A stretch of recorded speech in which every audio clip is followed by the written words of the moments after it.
Il y avait dans cette même contrée des bergers qui passaient dans les champs les veilles de la nuit pour garder leurs troupeaux. Et voici, un ange du Seigneur leur apparut, et la gloire du Seigneur resplendit autour d'eux. Ils furent saisis d'une grande frayeur. Mais l'ange leur dit, « Ne craignez point, car je vous annonce une bonne nouvelle, qui sera pour tout le peuple le sujet d'une grande joie. C'est qu'aujourd'hui, dans la ville de David, il vous est né un Sauveur, qui est le Christ, le Seigneur. Et voici à quel signe vous le reconnaîtrez.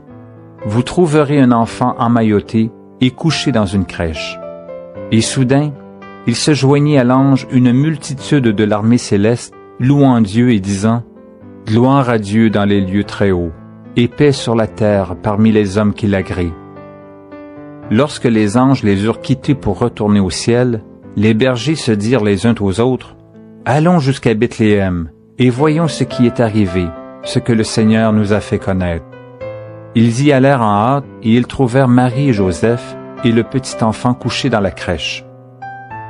Après l'avoir vu, ils racontèrent ce qui leur avait été dit au sujet de ce petit enfant. Tous ceux qui les entendirent furent dans l'étonnement de ce que leur disaient les bergers. Marie gardait toutes ces choses et les repassait dans son cœur.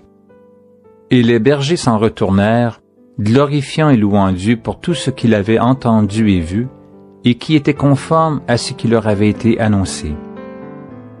Le 8e jour, auquel l'enfant devait être circoncis étant arrivé, on lui donna le nom de Jésus, nom qu'avait indiqué l'ange avant qu'il fût conçu dans le sein de sa mère.